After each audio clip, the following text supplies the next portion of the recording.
Okay, now it finally seems to be working. Um, YouTube can be very annoying. Um, oh, I'm a bit stressed now. I have to calm myself. Hopefully, people will come on any minute now, um, so that we're finally live. I had to change computers because the other computer. Hi, Kat. Nice to see you. I'm just a bit stressed because my other computer decided not to work with the microphone. Hi, Wayne, can hear you now. Had to change computer, so I hope the video quality is okay. I have a big. Hi, Kevin. That's great. You can hear me. My big lap desktop is seems to doesn't like to seem to like microphones anymore. Anyway, I hope everyone's well. I hope you're having nice weather because the sun finally came out here over the last few days. It's cold, but at least it's dry. And if you're like me, you have children who you have to bring to football games where there's no shelter, it makes a big difference. So, um, just before we start, and thanks for all logging in, thanks for watching. I have a video that came out yesterday on Glendalough. Not many people have liked it, but those who've watched it seem to think it's nice. They're giving me good comments. It's going very slow at the moment. Hi, Dennis. Hi again. Thanks for turning in. It's going very slow at the moment. Hopefully, it'll pick up. And tomorrow, I'll be doing another live stream with the two lads from Irish medieval history and clans and dynasties. We'll be discussing we'll be discussing ring forts tomorrow. So that should be an interesting talk. It'll be 10 o'clock Irish time, a bit later, because one of the guys lives in Japan. So, um, since I have a video out about Glendalough, I decided I might as well start today talking about Glendalough and about the evolution, the development of Irish monasticism. People, the phrase saints and scholars is used a lot. It's used too much, but if you look at it, if you go around to the different sites, if you go around to the if you go around to the where there's Skellig Michael around me, there's various little old monastic sites on other islands. There's two church islands, there's Ilan Lochon. Then there's various small monastic sites like Killabunya, which are in very inaccessible places. There's one near me. These are all very small monastic sites that you probably had a handful of people, five or six. They've excavated some, they found bones. Some also had women. But the ones here in Kerry, they're literally around the edge of the world, edge of Europe. So the early monasticism, there seemed to have been a wave of this monasticism in Ireland getting out of getting away from the main part of society, if you like, and heading towards places that were almost inaccessible. So this boom probably lasted best part of 2 centuries. And then you'll find that most of these small, inaccessible monastic sites with small numbers of people began to be abandoned. In their place, you have the growth of some churches and then the growth of bigger churches, like whether some would become cathedrals, others become monasteries.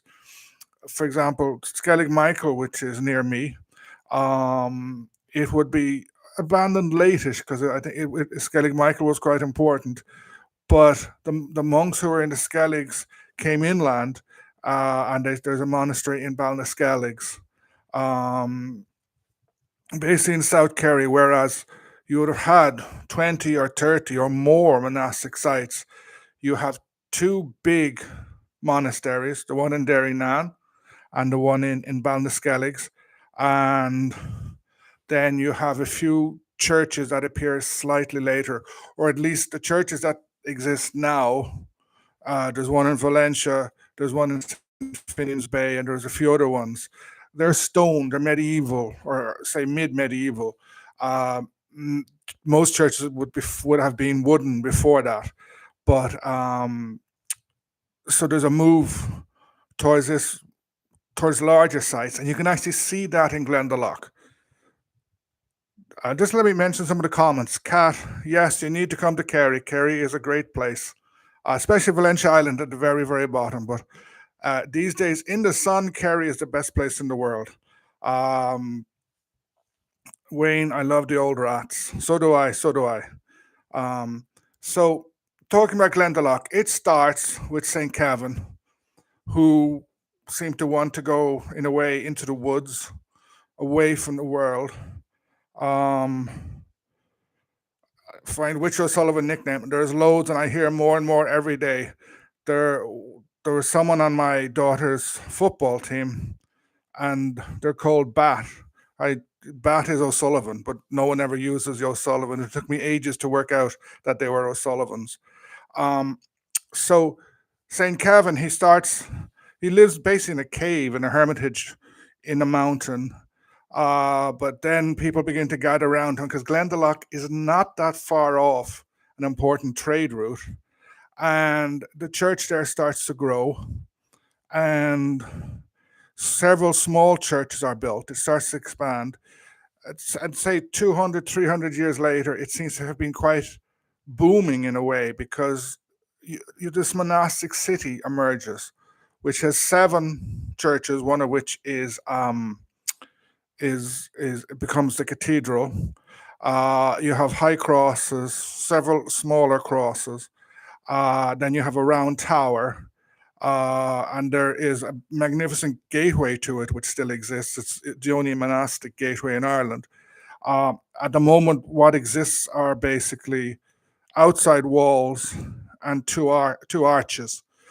Above the arches would have been another building, so there would have been someone probably living above the gatehouse, keeping an eye on it, and then outside the wall would have been probably wooden houses where other people lived, the people who worked there. And one of the reasons Glendalough grew was it was a center of industry in a way. One of the industries there was like copying manuscripts, writing manuscripts. There may have been other ones like around Kerry here when they've done excavated monasteries, they found evidence of ironworking, and then they found, like, say, bones in which somebody has been practicing their carving. So you can find bones with small, elaborate carvings.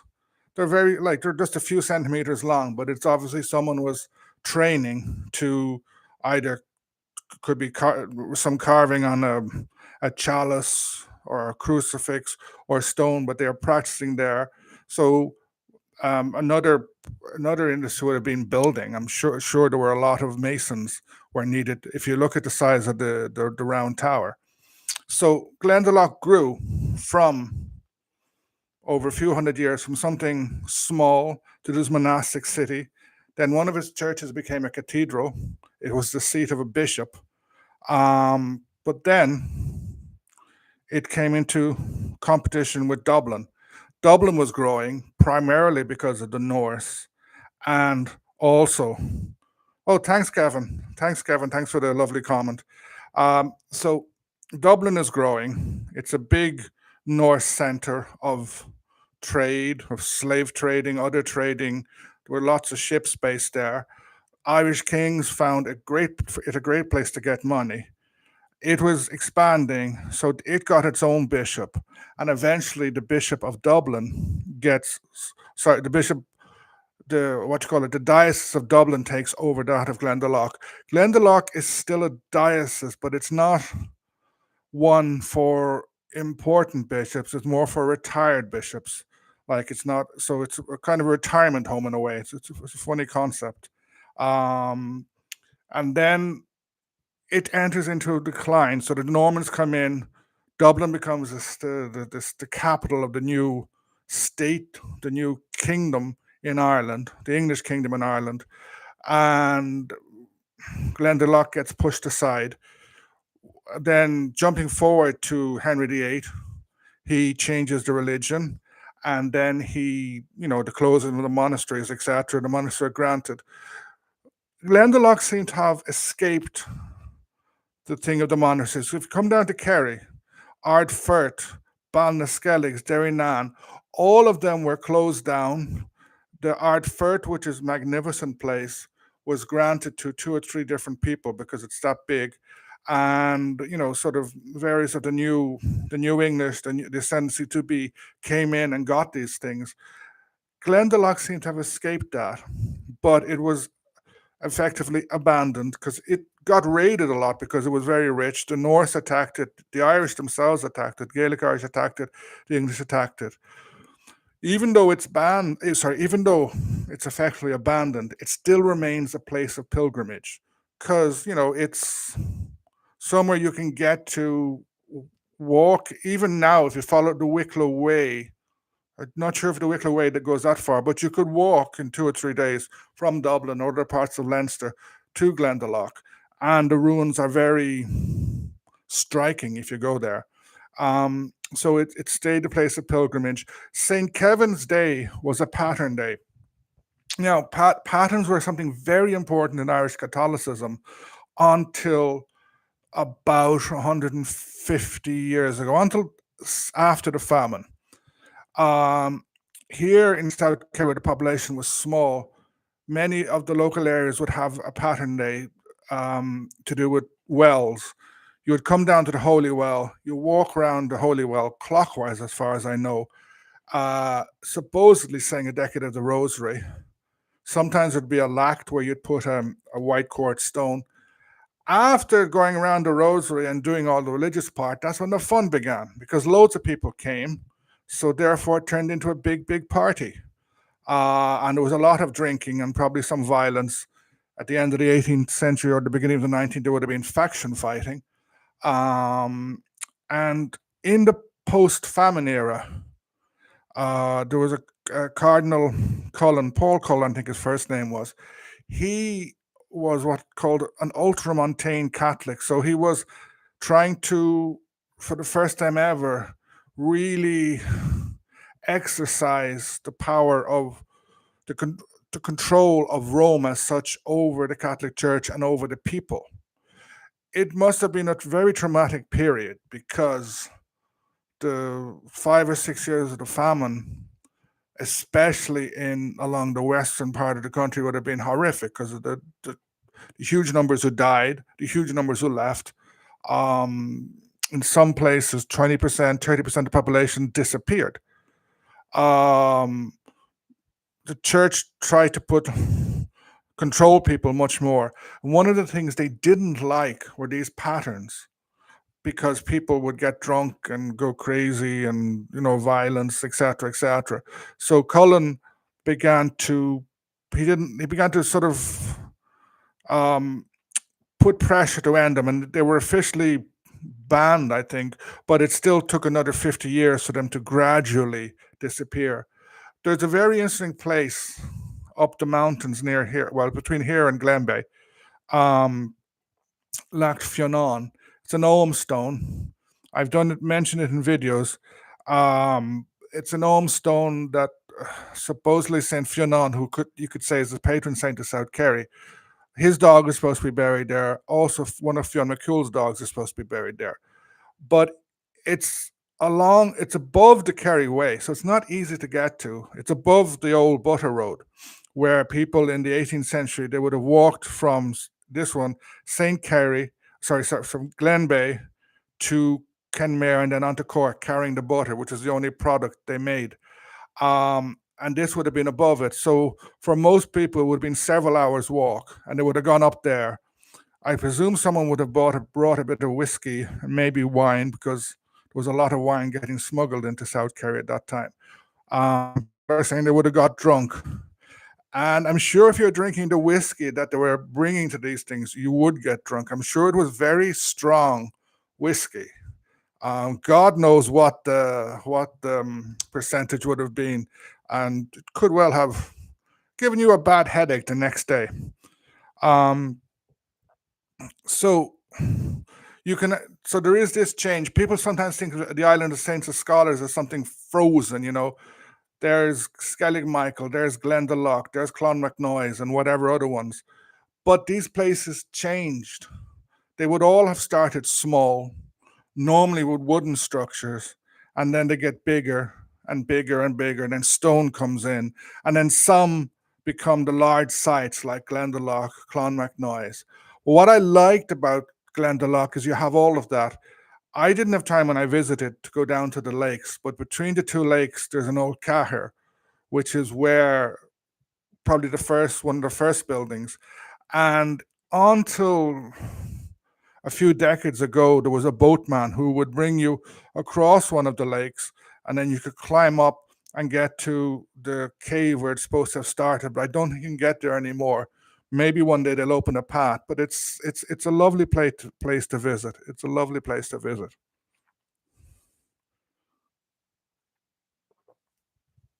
Thank you, Wayne. Thank you, Wayne. Now, um, switching question. Well, first of all, if anyone wants to ask a question, there's a fair few of you watching. If anyone wants to ask a question, please shout away. Um, Now, I was also asked about. I put a little YouTube short last week of some Bronze Age gold stuff from Ireland, and loads of people began to say, "Oh, that looks so Egyptian," and some people were insisting, especially on TikTok, that there was some big connection between Ireland and Egypt.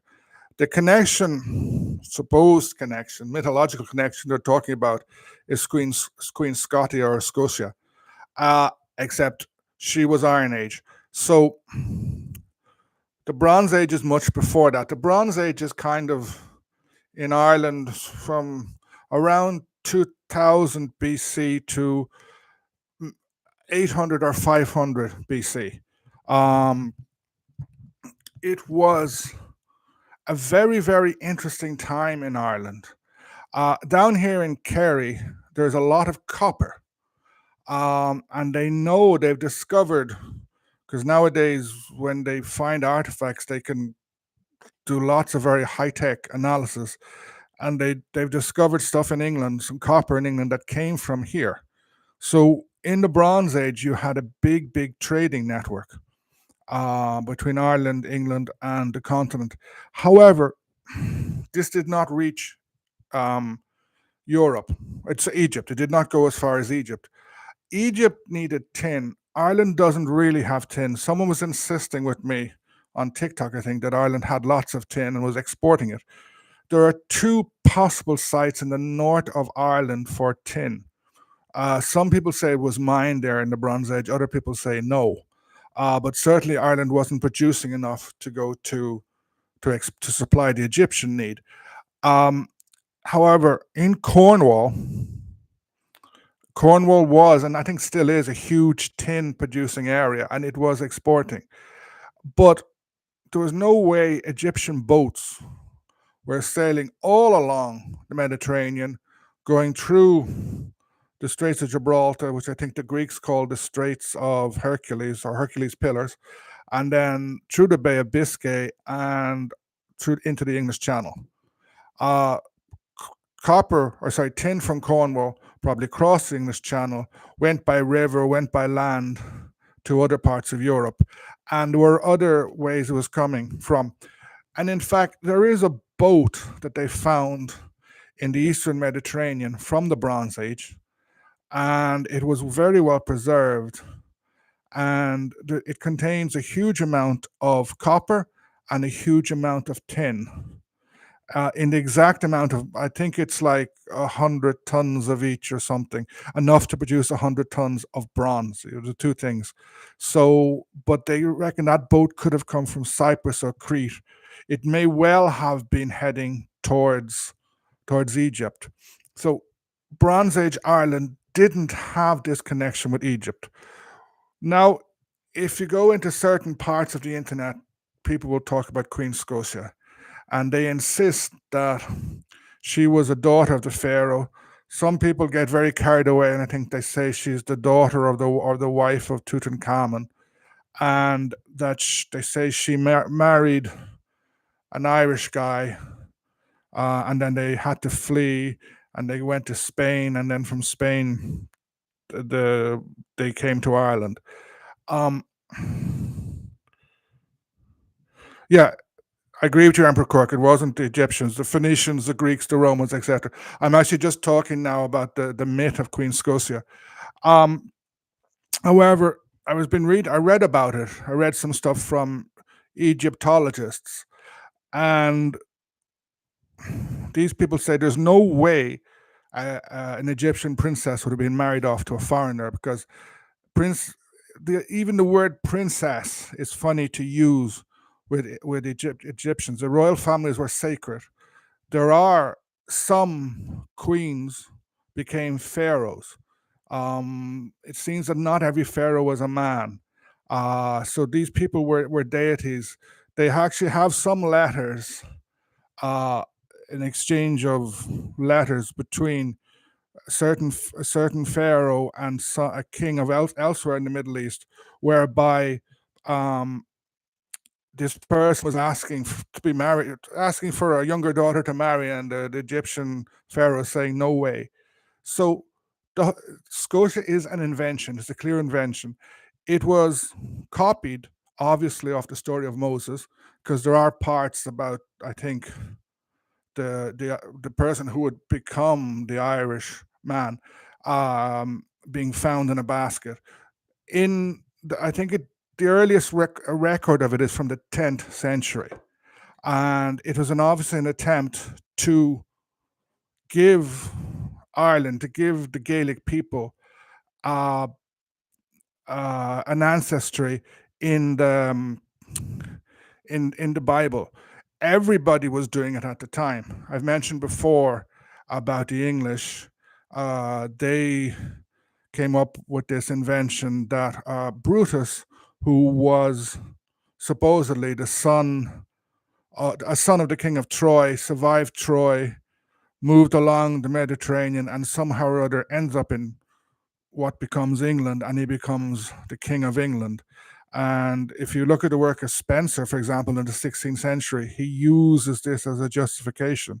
So basically, the Elizabethans were saying, oh, we're not the descendants of barbarians, i.e., the Saxons, we're actually Romans. So in the early modern period, and in the medieval period, it was very important in Europe. Every nation, as such, they wanted to ground themselves in the tale of the Bible. And so they did. Scotia was this invention. And I think nowadays, if you look at, I don't like to go too much into DNA because it changes rapidly. A lot of people, they say on the internet, oh, we're related to the Basques, etc., but we're not. More recent discoveries have said no. One of the reasons why the Bronze Age is so important in Ireland is that it was the last big change in Irish DNA. So after the ice melted, I wasn't going to talk about this, but somehow I've ended up here, so I've got to try and say this clearly.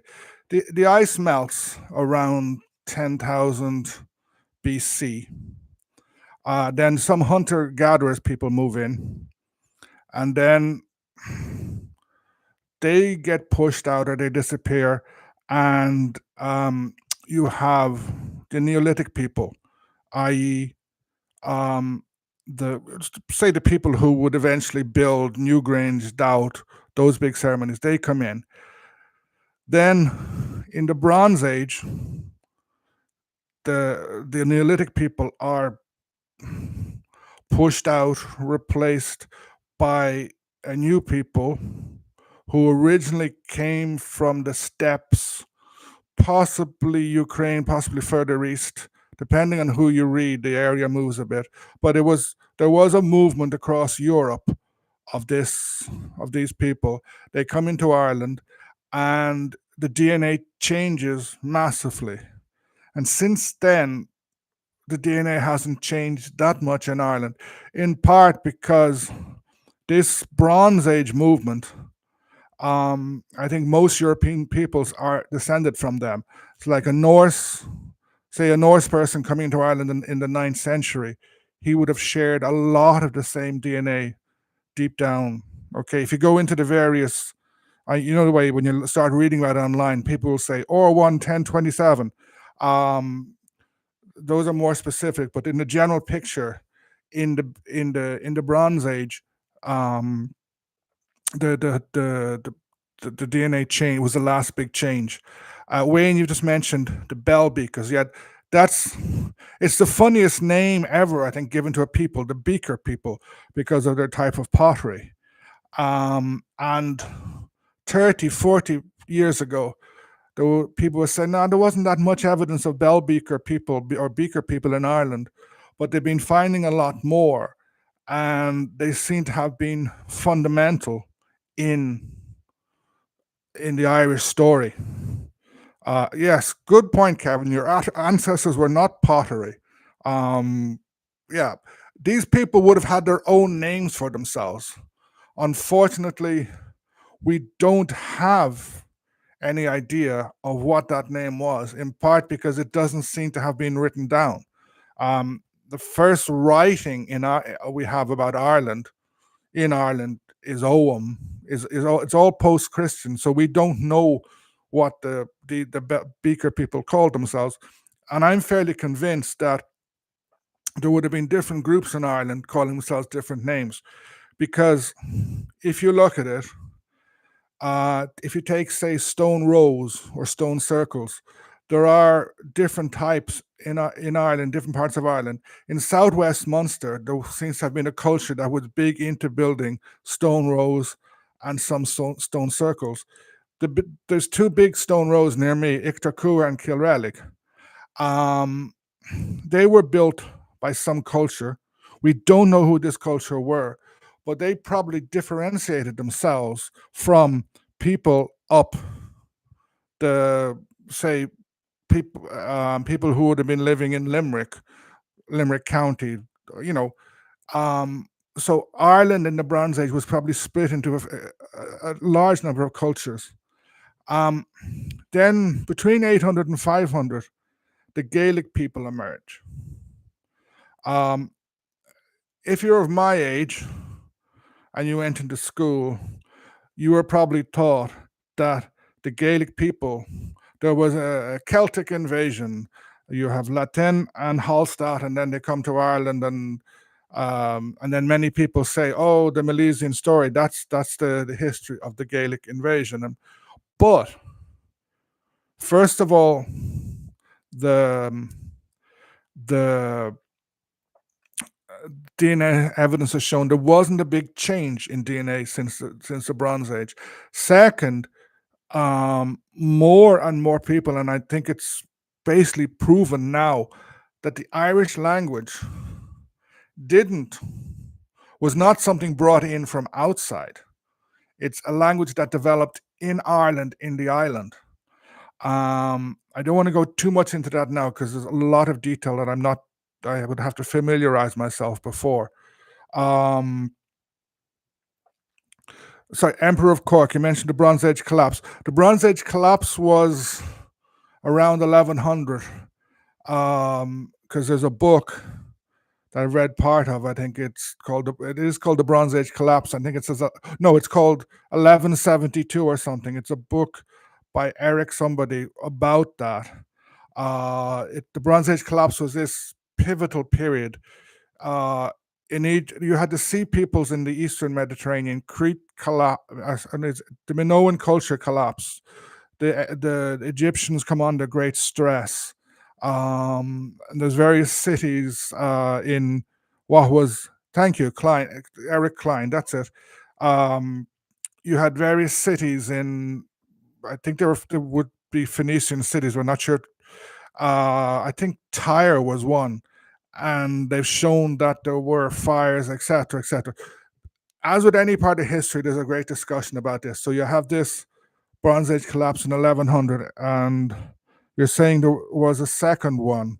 Possibly. There always was sort of collapses. But it's looking like there wasn't uh there wasn't an invasion of Gaelic people. Gaelic as such, the people, it seems, I would say the Irish language developed here, the people developed here, sometime between 8 and 500. Someone brought in iron. We're not sure how yet, but there's a change in the technology. However, in Ireland, this period, say between 500 BC and 450 AD, some people now refer to it as the Irish Dark Ages. Um, it's funny that Emperor that you mentioned a second Bronze Age collapse because something bad happens in Irish society. Although you have this new technology and this new metal, iron, which is a very good metal, the population seems to have declined. Where they've like in Valencia here, they've done a lot of core sampling. So they got I'll come back to Oma in a minute. Um, so they've got samples and they can date the growth of trees, what type of trees, and they can also like here in Valencia in the Bronze Age there was a lot of clearing of forest and a lot of planting of crops, which would have been oats and barley probably, or whatever the descendants of oats and barleys were 4,000 years ago or 3,000 years ago. And they've noticed that in the Iron Age, this declined in some places quite a lot.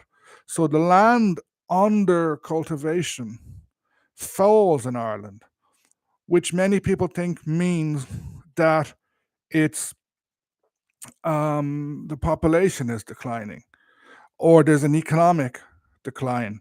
That's what I think it's interesting, Emperor, that you mentioned the second collapse because something funny happens in Ireland. So you have um, a long period of economic recession. Recession is not the best word, but of economic decline, which only turns around in the post-Christian period. Um, Ireland starts to Christianize, the population starts to expand.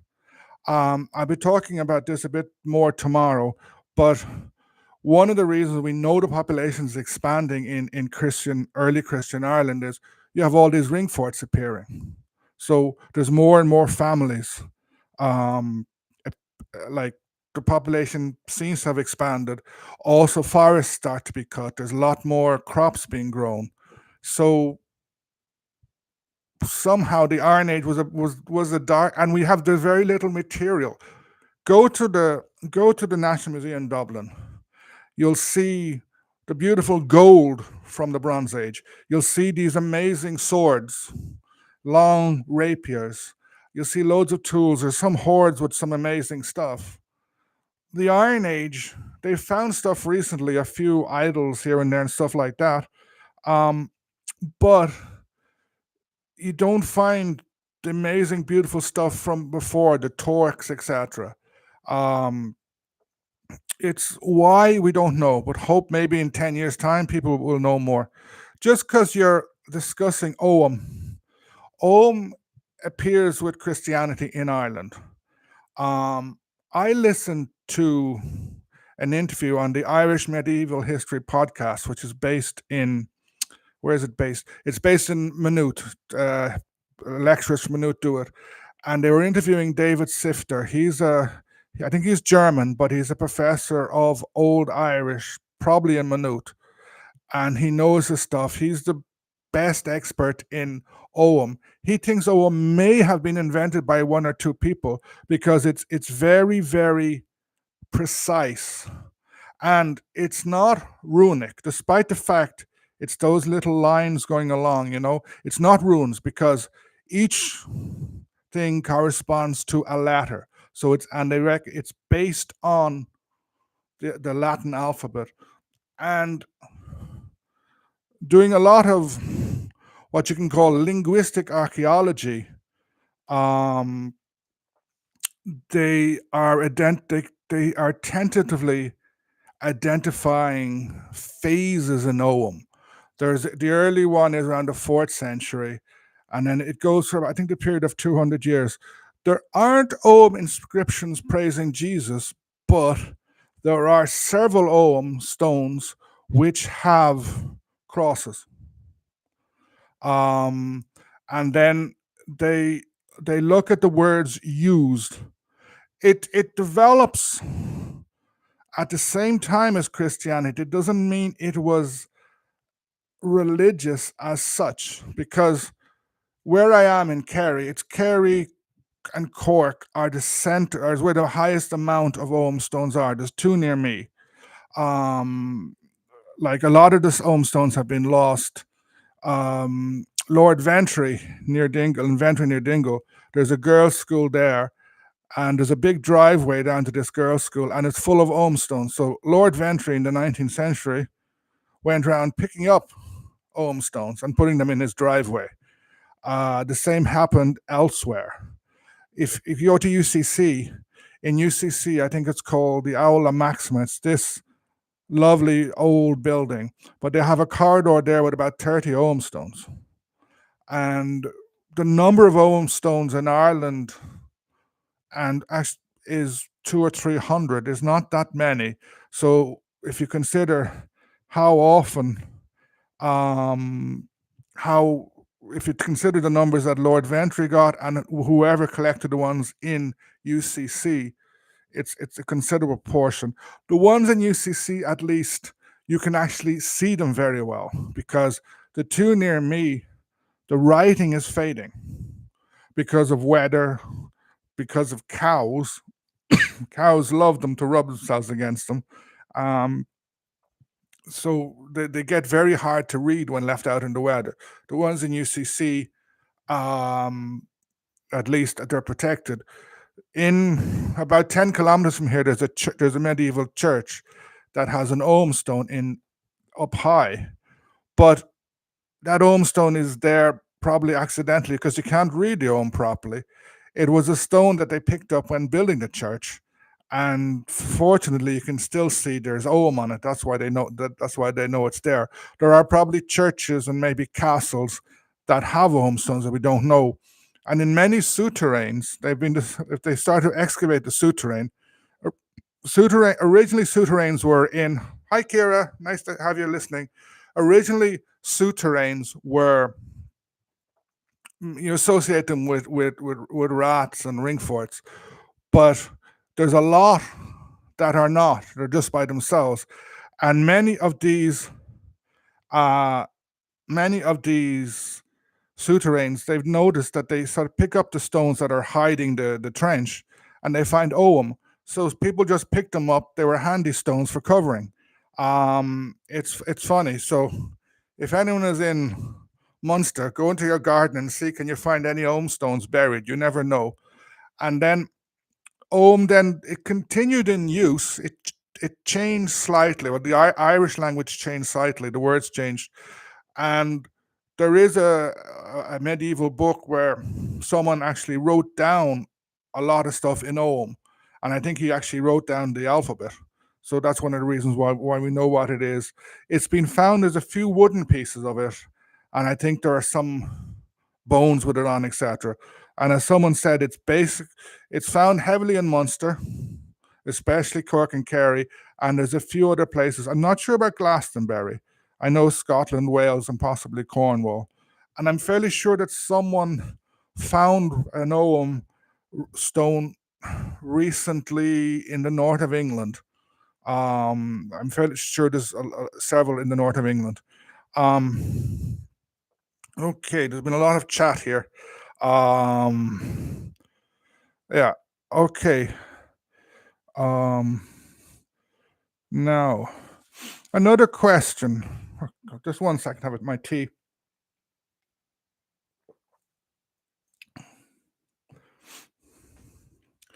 Another question. One stone, two inscription. When you're saying glass, though, emperor, I presume you're meaning Glastonbury.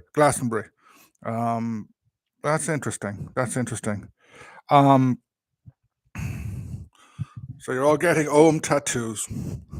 Just make sure it's spelled correctly, because there's all these stories of people who get, say, a Japanese tattoo and it doesn't mean what they think because they can't read it. Someone asked me, recently what I think the greatest lost opportunity in Irish history is. Um, and I thought that would be useful to bring up here. Um, what do you think, before I give my opinion, is the greatest opportunity, lost opportunity? There have been several. Uh, if anyone's from Cork and you're living near Bantry Bay, I'm sure something will come to mind there. 1796, when Wolfe Tone was with a French fleet. It reached Bantry Bay. He has a large army with him, but it can't land because of the weather. Uh, that would have changed. Dan Breen, you actually basically mentioned what I was going to say. Yeah, to me, the greatest lost opportunity is not so much Kinsale. It's that the Battle of Kinsale happened. If it didn't happen, or if the Spanish fleet had listened to O'Neill's instructions and landed somewhere more to the north, such as Limerick, or even Galway, um, we could well be having this discussion in Irish. Um, if the Battle of Kinsale hadn't happened, if De L'Aquila had not forced O'Neill into taking action, another week or so, just by doing nothing, Mountjoy would have had to retire. If he had pulled out of Kinsale, he would have lost a lot of men on the way. He already had lost at least 6,000. Some people think more. It was a winter campaign. It was brutal. It took the battle was fought at the end of December, beginning of January, depending on which calendar you're using. Mountjoy was only able to take action against O'Neill in the north in June. Carew took action in May in Munster. So even when they won the battle, the English army was unable to do anything for months. Now, can you imagine what happened if they'd lost the battle? Um, the English government had already made a huge effort in sending huge amount of reinforcements to them. They could have done the same again, but the problem was the majority of English, if not the majority, say 40% of English reinforcements, when they came to new soldiers, when they came to Ireland, they would die very quickly because of dysentery and other diseases. So they reckoned an English soldier who survived the first bout of disease, he was worth so much more because he'd survived more. Then add in cold and stuff like that, add in desertion. In the 1590s, the early 17th century, the death rate in campaigns, or the death rate, even just if you have a garrison doing nothing, staying put, was really, really, really high. So it would have been very difficult for the English to get another army to Ireland in time to fight another battle before the Queen dies. The Queen dies 15 months, after Kinsale. So O'Neill would probably have drawn the war at the very least if Kinsale hadn't been fought. So that would have changed things dramatically. We would probably have been left with, still James would have become King of Ireland, but he would have been forced to tolerate Catholicism. The plantation of Ulster probably never would have happened. Would the English Civil War, would 1641 have happened? Maybe not, because as Charles would have discovered that having strong Catholic lords in Ireland would have been very beneficial to him. It's an interesting point. Kevin, how did the English troops feed themselves? With difficulty at times. A lot of stuff was sent from England, but they complained about that. They bought a lot of cows. They bought food. They had to pay for it, but a lot of the times they went hungry. They were at times also they would. There's something called coin and livery, where they would live off live off the people. They were billeted somewhere, and I know the old English lords in the Pale, etc., hated this and complained about it because they made the English soldiers often made annoyed people. Like in Limerick, there were some big battles, between between townspeople and soldiers. The big fights rather than battles over this. It was something controversial. Um, when the English army went on a march, it would have been followed by a huge herd of cows. In the Moray Pass, for example, O'Neill's soldiers stole a lot of the English cows, which was a problem because they were afraid of running out of food. When they were on enemy ground, pillage, especially in the latter part of the war, once Mountjoy came, they would cut down lots of, because the Irish grew a lot of, at the time they said corn, but corn means at that stage meant any cereal. So it was basically oats and barley. They would cut that down. They would steal or kill cows. So there was a lot of food as such there. But at the end of any war in the 16th, 17th century, and even before, if you have a war for 6 months a year, famine is going to start appearing because crops aren't being grown, animals are being stolen. Uh, there was huge logistical problems. I think it would only be with the French Revolution that they began to work out how to properly provide food. I have a vague memory of being told in school, I have no idea whether this is true, of canned food coming from Napoleonic Wars. Thanks, Wayne. Have a nice work.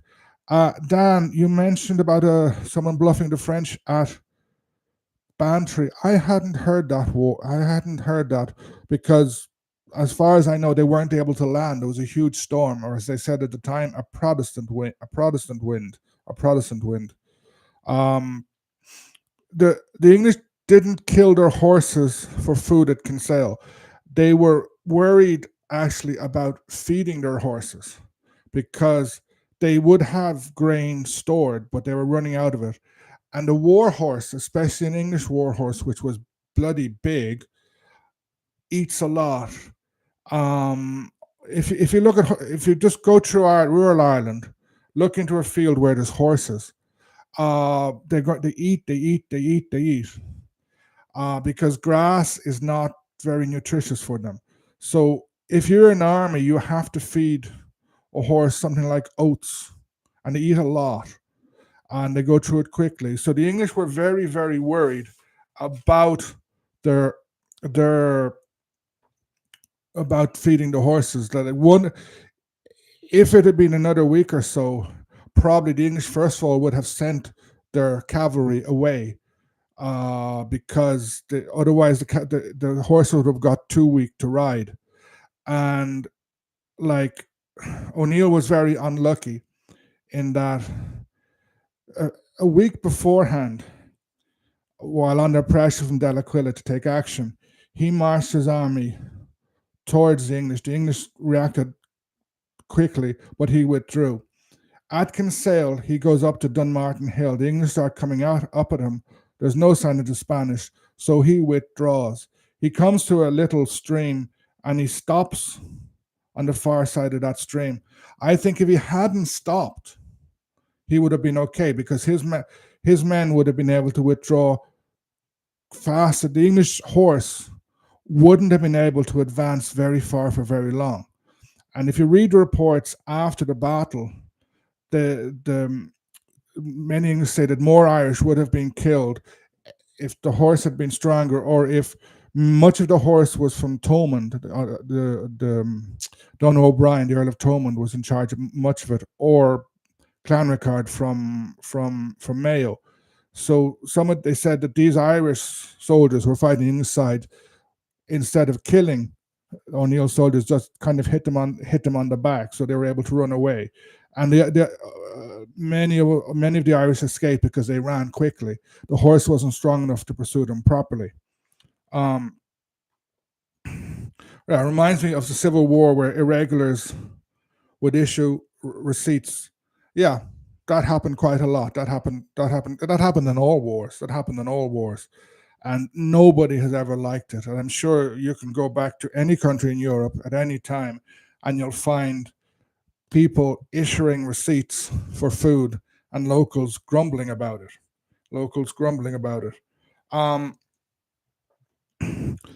yeah, Mr. Squiggle, Napoleon introduced canned food, which tins cause long-term problems. Yeah, that's the story I heard a long, long time ago from I think from a history teacher. Now, another question related to this. Thank you, Kira. Thank you, Kira. Which historical event defines Ireland today? Um, in many terms, we've just been talking about the Battle of Kinsale. The Battle of Kinsale represents a fundamental change in Irish history. It results in the destruction of the Gaelic and Gaelicized lordships, especially in 1607 when O'Neill flees to the continent in the Flight of the Earls. So from that point on, there is no longer a chance that you will have a state in which the Gaelic elite, the Old English elite, are represented.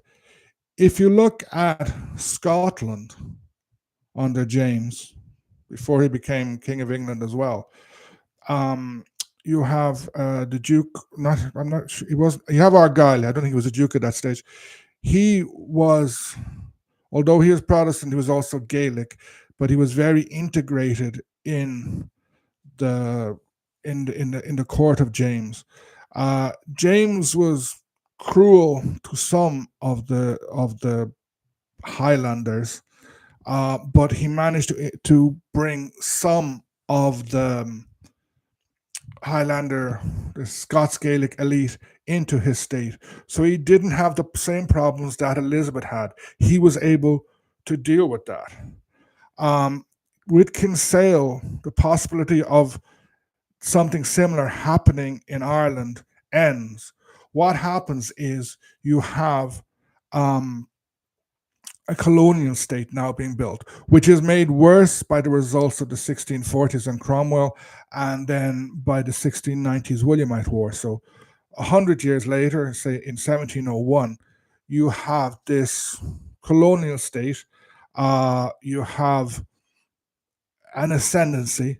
Some elites, a few Old English elites, the O'Briens and the O'Briens of the Gaelic elites, and maybe one or two other small families, managed to survive. But the ascendancy class, the ruling class, are all something different. So that changes the fundamental direction of Irish history and of the Irish state. But I'm not. I think there have been more recent things that have defined us. The Civil War is one. Um, we get independence. Um, the treaty comes. Collins says the treaty is this opportunity. It's a stepping stone. Um, whether you agree with him or not, uh, the Civil War is a tragedy. It like many people at the time when they signed the treaty, they believed that the most of what becomes Northern Ireland would come back to Republic through the Boundary Commission. Um, that doesn't happen in a way because the Free State government is stupid about it and is completely outwitted. Something also happens with the Irish language. I know from my father's family because they all fought in the War of Independence. They were all extremely into the Gaelic revival, into trying to get Irish back. But then suddenly, and I know from my mother's side, her family would have been Irish speaking in 1911, the 1911 census. But something happens with the Civil War, and the decline in Irish is not reversed by independence. And this can't be blamed on England. Something happens with the Civil War. I think the Civil War is very, very important. Emperor, you're mentioning Bede and St. Columkill, the dates of Easter. That's interesting. I'm not sure if how far that defines Ireland at the moment. The Orthodox calendar, etc. Yeah. interesting point. Interesting point. In a way, and it's funny because if you look at the 1620s, Ireland, Gaelic Ireland as such, has been conquered. There's a firmly Protestant state in power, but also in Scotland. You have Irish and Scots Catholics arguing, mainly in Louvain, in what's now Belgium, but then it was the Spanish Netherlands, and they're arguing over the history. The Scots Catholics are saying it was all lost. The Irish Catholic, referring to the land of saints and scholars. The Scots Catholics are claiming it all, and so you have a flurry of publications trying to steal. Obviously, I tend to believe the Irish one's better because we actually have the proof of it. Um, um, Plantation of Ulster, yeah, that's that's you have this big group coming to Ireland, and they stay in Ireland, and they until now we have the Catholic majority as such has not been able to, I don't know what is the best word, integrate the Protestant group who came then, or their descendants. Um, Talking about 1798, uh, I think Dan Breen's assessment of the failure of 1798 and the subsequent loss of the language was a massive chance. Yeah, 1798 would have been very interesting if you had a French influence, a Republican in a United Irishman um, republic or state set up in which there was a strong Protestant input. Because if you go back to the 1790s and look at the United Irishmen, they were set up by Protestants. Wolfe Tone was a Protestant. The Shears brothers were Protestants. Henry Russell, I think, in the North was a Protestant, and many, many others. Um, at that stage, the Presbyterians, they may have been the majority of the Protestants in the North at that stage, they were they suffered from the penal laws as well, and they were very strong in the United Irishmen. Um, and something that I find missing the Irish School of History is what happens to the Presbyterian population, especially in the North. In the 1790s, they're United Irishmen. Then they disappear from Irish history and reappear with Parnell and the Home Rule movement, and they reappear as being saying home rule is Rome rule, stuff like that, very against it. Um, what happened to them? I have some ideas. I'm not going to go into them now because I actually have to go. I have something on at 8, and I've just noticed the time. Um, but I think that's a question we'll come back to. We'll talk next week about the 1790s. Um, okay, mention the travelers. I think the travelers go way, way, way back before Cromwell. I remember listening to some traveler people talking about that. Um, yeah. Anyway, I have unfortunately got to finish up. Um, and as I said, tomorrow night I'll be on at 10 o'clock talking about ring forts, which should be interesting. And I have a video on about Glendalough if you want to watch it.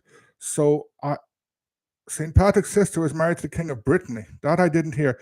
But just before I go, who's the patron saint of Valentia Island? Saint Dararca.